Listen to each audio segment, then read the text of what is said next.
Ladies and gentlemen, I don't know whether this is working. Okay. Thank you very much for coming along this evening. It doesn't feel like a year since I was here doing a similar meeting. So time is flying by. The purpose of this meeting is to give everybody the opportunity to ask some questions on anything they choose, relative to the problem I have. This is quite a courageous decision every time I do this, because I don't know what you're going to ask about, and there are always controversial and challenging issues in the news, clearly there have been in the last 7 days. And so I don't know what you're going to ask. We film it, and Jerry is standing calmly and steadily in the back of the camera. The reason we film it... Excuse me, Doctor, is that your heartbeat we can hear tapping? Because we can hear tapping noise. The reason we film it is because we post it on my website, so people who can't make it also have an opportunity to view it if they see fit. And also, this is to do for my own good, is sometimes people misreport what I've said and misrepresent what I say and take things out of context. But if I film it, that can't happen, can it? And so that's the reason for it. It's, please ask on everything. With reference to local issues, is it not?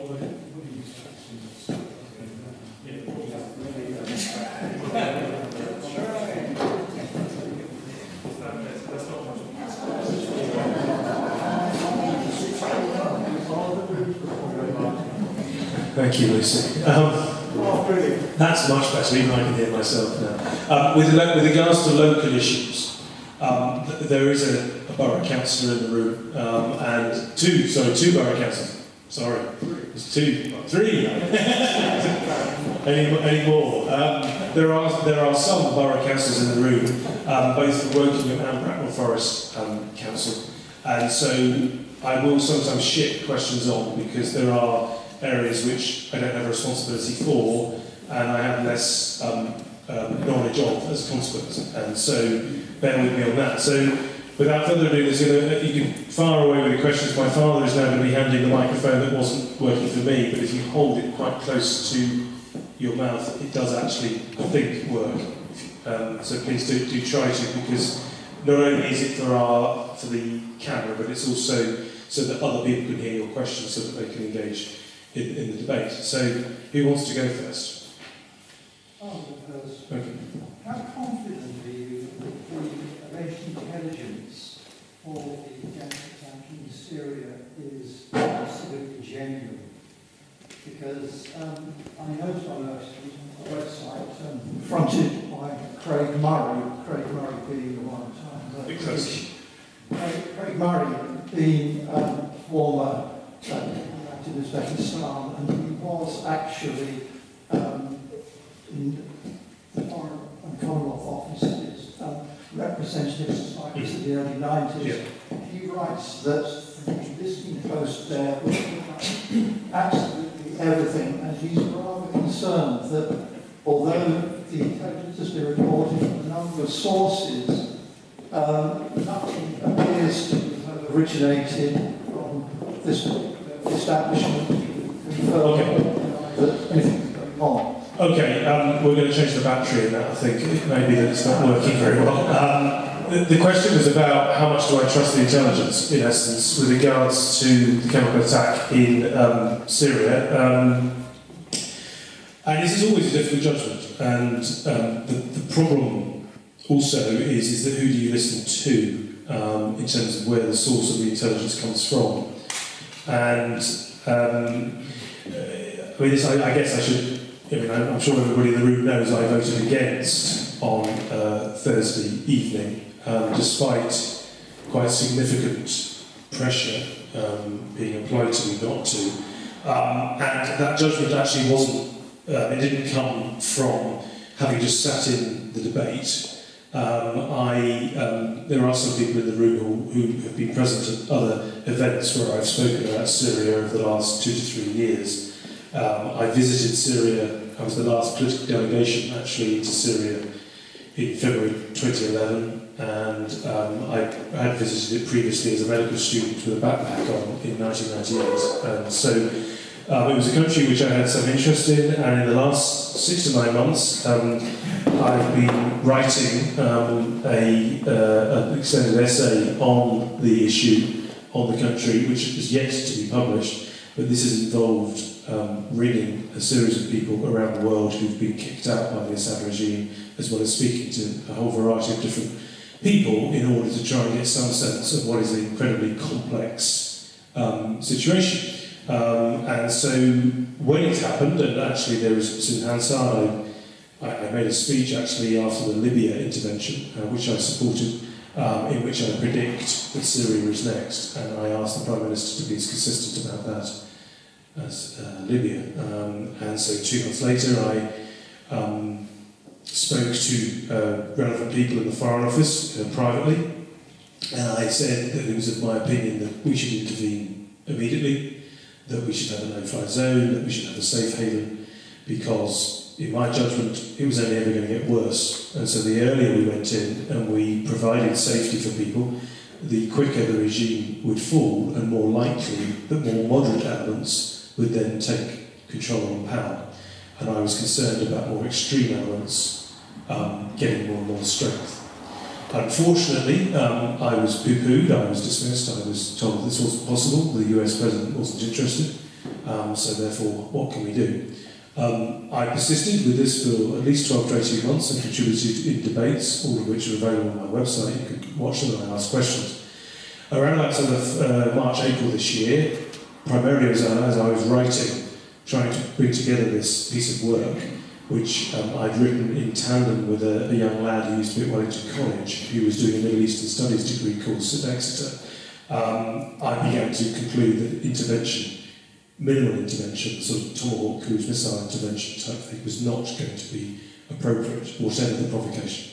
I expressed this view, I made this view known to anybody who asked me, and made a speech in July in which I thought that it was appropriate that there should be a proper debate before any proper commitment to British forces, which is also available to view.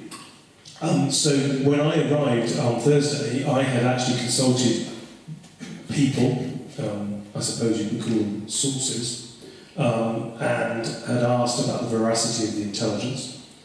I've been led to believe that there was some doubt as to whether this was a regime in its entirety authorising it, that there was some element of factionalisation within the regime, as there is also obvious factionalisation in the opposition. And so I was thinking to myself, well, who exactly are we then targeting, and why are we targeting? And then if we are going to target them, are we taking their side, and how does that play out vis-à-vis Russia, Iran, Hezbollah, Al-Qaeda, etc., etc., etc. And it was very, very complex. And so I had concluded before arriving, and you should know I was on holiday. I arrived at Gatwick Airport at 1 p.m. on Thursday afternoon. I sprinted through Passport Office. It's the only time I've ever used the "Do you know who I am" line to get through what was a 30-minute queue. And I arrived literally at 2:30. I mean, I was exhausted, and I managed to make it. A number of my colleagues didn't bother, and I think that's something that they need to reflect upon at length, I think. And I listened. I listened to my Prime Minister, and I listened to the opposition leader, and I listened to virtually every speech, except for a period of about half an hour, where I was invited to speak to the Prime Minister. And I'm not going to go into all the details of that meeting, because it was obviously private, and I expressed my views clearly, I hope respectfully. What I said to him, in essence, is what I've written for the Daily Telegraph. They have it, they're saying they're going to publish it in the next 2 or 3 days. So you will see, hopefully, if they publish it in the paper. If not, it will be online. I expressed a desire to help. I wanted action to be taken in response to what was a heinous crime. I don't think we need the United Nations to tell us it's taken place. I'm a doctor, I can see a child with neurological symptoms on the videos, which I forced myself to watch, The UN telling me that it was a siren attack, well, I already know that, and their brief isn't to actually assign responsibility, you should know. So what are we waiting for? Trying to say that someone justify, oh, we've got to wait till the UN tell us, well, I'm sorry, look at the pictures, it's pretty obvious. And so I wanted a response, but I wanted an effective and proper response that was part of the strategy to the whole region. You needed to get the greatest brains in a room because this is a challenge of a generation. And we can't shirk it, it just has happened. This is happening on our watch. We're going to have to do something, or we're going to have to adopt a neutral position, i.e. break with the past. We're going to have to become essentially a neutral country, which I would suggest also would include resignation from our permanent seat on the Security Council. Okay, now I'm not suggesting that, but I'm suggesting that if we are going to adopt this approach of being somewhat Little Englander and thinking that we can look the other way, that this isn't going to have an impact upon us either by exporting terrorism, affecting the price of petrol at the petrol station across the road, it is going to have an impact upon us. And we need to really recognise that and ask ourselves, what should our response be to this? I don't have a plan, but neither does the Prime Minister, and neither does the President of the United States. And I think that's what the general public are detecting, which is why I think they're deeply, deeply worried about a sort of a random missile assault upon a country. Apologies for the length of this answer, but I think it's appropriate in these circumstances, and I will come to your question. So when I voted the way I didn't vote because I was against military intervention. Quite a number of my colleagues of the 30 did. I didn't. I actually was voting against the military intervention that was being considered. And I was given some details as to what was being considered. And I just didn't think that that was appropriate. When I left the meeting, and it was a very difficult meeting in many ways, though the Prime Minister was very kind with his time at a time of quite obvious stress, and he did listen. And for that, he deserves a lot of respect, I think. But I went back into the chamber, I bobbed up and down for another 4 hours, inexplicably, and I'm the Vice Chairman of the Conservative Middle East Council, I wasn't called to speak. I don't know why, but I wasn't. And so I'm left there having not expressed my view publicly on why I was intending to do what I did. But I did intervene, and there is an intervention which you can watch online if you choose. And the intervention was important, so important in fact. A national newspaper has been asking me why I made it, and it's been sort of rumoured that some sort of conspiracy that I was part of some darker sort of. I can assure you it was just me. I pointed out to the Times that it was a rare occasion where a parliamentarian was engaging his brain, and I was asking a question that I thought was needed to be asked. And that was because there was a clause in the motion which said that if there was going to be direct military intervention, there would be a further vote in the House of Commons. And a large number of my colleagues were persuaded that that meant if they voted for it that night, they were not voting for military intervention. Subsequent events, I think, don't go along with that.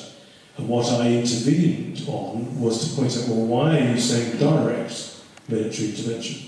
Can you define what direct is, and indeed what indirect military intervention is? Because you're obviously sanctioning indirect military intervention by putting the word direct in the motion.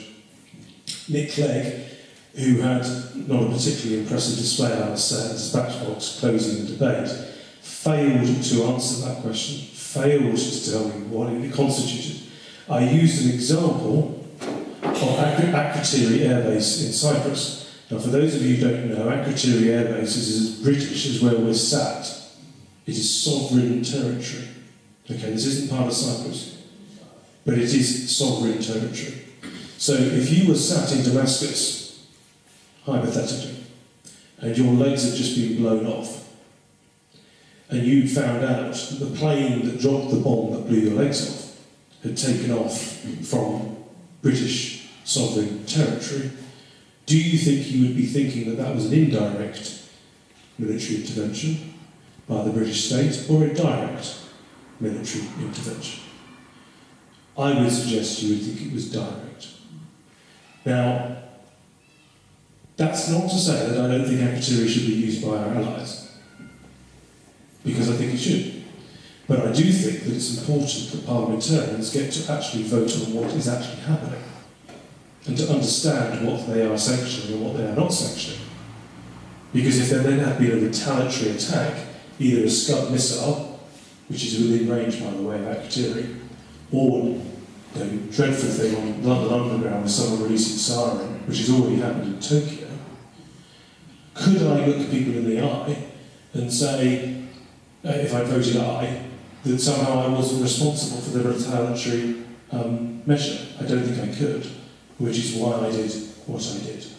Sorry for the length of the answer, but it's important that you understand the order and the pressure that I was under, and why, despite that pressure, I still voted as I did. And I don't know what you think about that. I'm a trustee, I'm not a delegate. The parliamentary democracy in this country is you vote for me, if you did, you vote for me to go and represent your best interests. You don't vote for me to represent your opinions individually. It is a subtle difference, but there are over 77,000 voters. I can assure you, I can't represent all 77. I have to make a judgment in these situations, and the judgment is based on what I've just described. Anyway, I'm sorry it's been so long, but please, you were first. Yeah, I think it's just going. Okay, so in reference to your sarin gas attack and what's going on in Syria, as a medical doctor, you understand that things like amoxicillin will work as a good sort of, not an antidote, but treatment for people who have just been attacked by them. Now, a lot of scientific evidence suggests that if you can get that to the people early enough, even within weeks, it is the best solution as a way of helping these people out, rather than any military intervention. Sure. And also with the fact that if we put any sort of missiles to try and get rid of their stockpiles of chemical weapons, we've seen from things like Gulf War I and II and the Iran-Iraq War that the fallout due to atmospheric dispersal will cause all sorts of trouble, not just for the people who are within immediate range, but within a massive collateral range. So would you suggest, or would you be prepared to suggest maybe, as a possible solution, the scientific approach of sending in medicines rather than any form of military action? Yes, I mean, humanitarian aid, of course, but I don't think we'd be able to get it to them. And actually, I could tie together two things here. You're right, the last thing you want to do is bomb chemical weapons. I mean, there's enough evidence of what you do, the sort of Gulf War syndrome and various other incidents where the bombing of chemical weapons has allowed the dissemination of chemical that then spreads over a wider area, and you end up killing innocent civilians having tried to get rid of the chemical weapons. I made the point to the Prime Minister, actually, that the only way you can guarantee the Assad regime or anybody else from using chemical weapons in the future is to go in there, pick it up and then bring it out. And I said, but no one's advocating boots on the ground. They're thinking that they can press buttons in the US and it's going to sort the problem. And clearly it's not. And indeed there were widespread reports around Damascus that they were moving disloyal troops to the sites where the weapons were launched. So we were going to be killing the very people who might have actually joined forces with us if we were ever to consider going in a proper way. And so I agree with you. I think our humanitarian aid, we are up there as one of the biggest. Britain is giving a significant amount. To give you some idea of the scale of this, the fourth largest conurbation in Jordan is a refugee camp. You know, I mean, it's a massive problem. The numbers are immense and will only get worse. I fear, and this is why I've reserved judgment on military action, I fear that we will be involved at some point, and because we will have no choice but to be so for a whole variety of reasons. You know, what happens when that Syrian refugee crisis starts to move through Turkey, through a porous border with Greece? You know, you're going to have a migration challenge. I mean, I've just come back from Corfu. The idea that that's a policed border, I'm sorry, it is not. And so we can't abrogate our responsibilities here.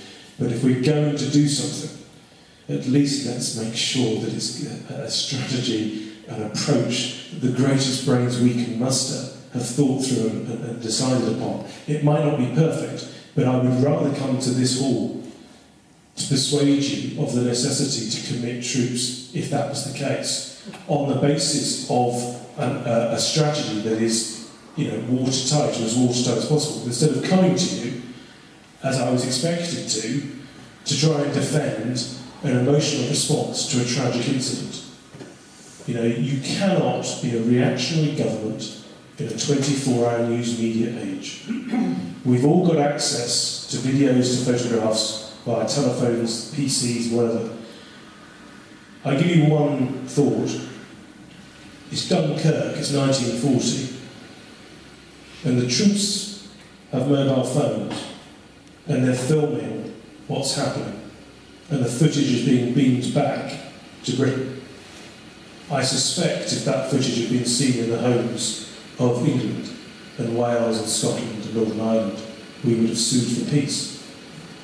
Because it would have been tragic footage, it would have been appalling footage. But I would suggest to you that it would have been wrong to do so, because we would now have continental Europe run by Nazis, and there wouldn't be 6 million Jews dead, there would be 11.